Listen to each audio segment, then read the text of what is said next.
안녕하세요. 해외 축구를 전문 분석해드리고 있는 해축다나와입니다. 시청료는 구독과 좋아요입니다. 스포츠가 어렵게 느껴지신다면 댓글을 통해 무료 멤버방에서 99% 적중률의 픽을 받아보세요. 위니용의 포메이션은 3-4-1-2이며 아이트 에라즈는 2선에서 유연한 움직임으로 공격을 전개한다. 플로루즈는 제공권을 살린 공중볼 경합과 포스트 플레이에서 강점을 보이며 전방에서 버티는 역할을 한다. 데이비드는 활동량이 많지만 세밀한 마무리에서 기복이 크다.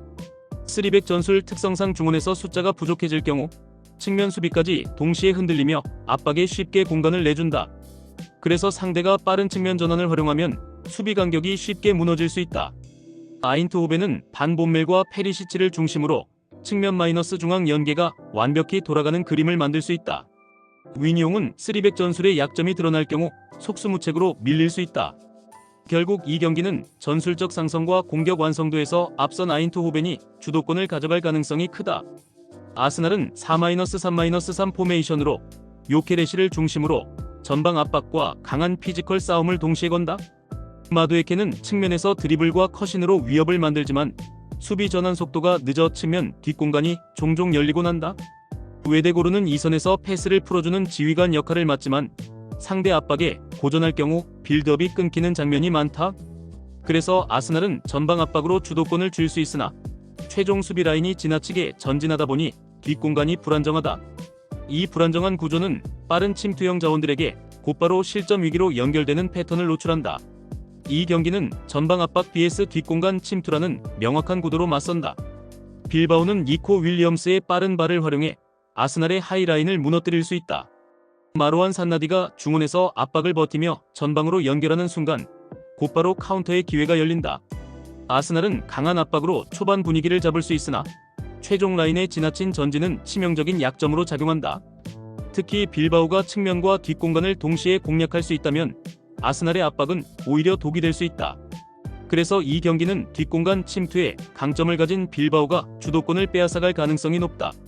마르세유의 포메이션은 4-2-3-1로 오바메양은 여전히 순간적인 침투와 위치 선정에서 위협을 가할 수 있다. 그린우드는 측면에서 개인기와 슈팅으로 변화를 주지만 압박 강도가 높아질 때 안정적으로 풀어나가는 데는 한계가 있다. 호이비에르는 중원에서 활동량과 압박으로 버티지만 점유율이 낮아지면 전진 패스 선택지가 줄어드는 문제가 크다. 결국 마르세유는 전술적으로 단조롭고 강한 압박을 받으면 빌드업이 끊기는 장면이 반복된다. 그래서 전력 차이가 큰 이번 경기에서는 버티는 것만으로도 벅찬 상황이 될 가능성이 높다. 이 경기는 레알 마드리드가 전방부터 압박을 주도하며 경기를 지배할 가능성이 크다. 음바페는 득점 욕심과 동기부여가 극대화된 상황에서 언제든 치명적인 한 방을 터뜨릴 수 있다. 호드리고와 퀼러의 움직임이 더해지면 공격 전개 속도와 전환 능력이 완전히 달라진다.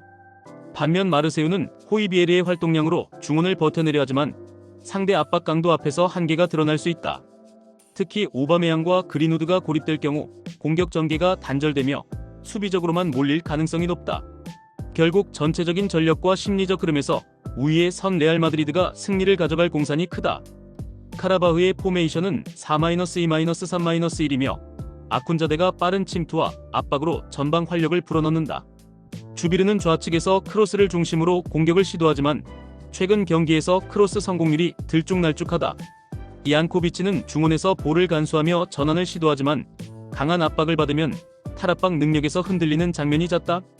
이사에프와 카바에로의 이탈로 인해 수비 라인의 뎁스가 약화되어 특히 후반으로 갈수록 간격 유지가 흔들린다. 카라바흐는 원정에서 수비 블록을 단단히 세우려 하겠지만 벤피카의 세트피스 전술과 공격 템포에 밀리면 경기 흐름을 잡기 어렵다. 결국 수비 집중력이 떨어지는 순간 단번에 실점으로 이어질 가능성이 크다. 이 경기는 올스네스의 킥 능력이 핵심 변수다. 프리킥과 세트피스 상황에서 언제든지 골망을 흔들 수 있는 날카로움이 벤피카의 무기다. 카라바흐는 전력 공백과 원정 부담으로 인해 수비 안정감이 떨어지고 있다. 그래서 경기 후반 갈수록 벤피카의 공격 패턴이 더 큰 위력을 발휘할 수 있다. 결국 전술 완성도와 세트피스 위협에서 벤피카가 한 수위다. 도르트문트의 포메이션은 3-4-1-2이며 기라시는 제공권과 피지컬을 바탕으로 전방에서 버티는 능력이 뛰어나다. 아데예미는 폭발적인 스프린트와 돌파를 활용해 빠른 공격 전환에서 강점을 보인다.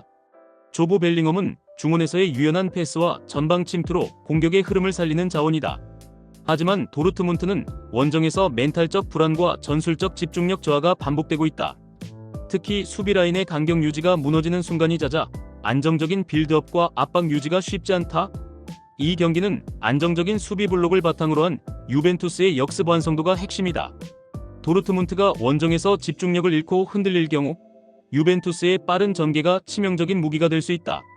로카텔리를 중심으로 중원의 안정성이 확보되면 일디지의 돌파와 마무리가 활로를 열 수 있다. 반대로 도르트문트는 아데예미와 기라시를 활용한 스피드 축구를 시도하겠지만 수비 집중력이 떨어지면 경기 내내 어려움을 겪을 수 있다. 결국 안정된 전술 운영과 홈 이점을 가진 유벤투스가 경기 흐름을 주도할 가능성이 크다. 비아레알은 윙포워드와 풀백이 동시에 침투해 포백 수비를 흔드는 구조를 반복할 수 있다. 예레미 피노의 물오른 컨디션은 토트넘 뒷공간에 큰 타격을 줄 수 있다. 토트넘은 홈에서 압박 강도를 끌어올리겠지만 중원에서 커버 범위가 좁아질 경우 쉽게 무너질 수 있다. 히샬리송이 전방에서 버티며 찬스를 만들 수 있어도 후방 안정감이 뒷받침되지 못한다. 그래서 이 경기는 측면과 중앙을 동시에 파고드는 비아레알 쪽으로 흐름이 기울 가능성이 높다. 특히 경기 후반 체력 싸움으로 이어지면 토트넘 수비는 더 크게 흔들릴 수 있다. 그래서 이 경기는 비아레알이 날카로운 공격 전개로 승리를 가져갈 가능성이 높다. 이상 오늘 해외 축구 경기 분석 모두 꼼꼼하게 해드렸습니다. 영상 시청에 감사드리며 혼자 분석하기 힘들다고 느껴지신다면 언제든 댓글을 통해 무료픽 멤버방을 찾아주시길 바랍니다.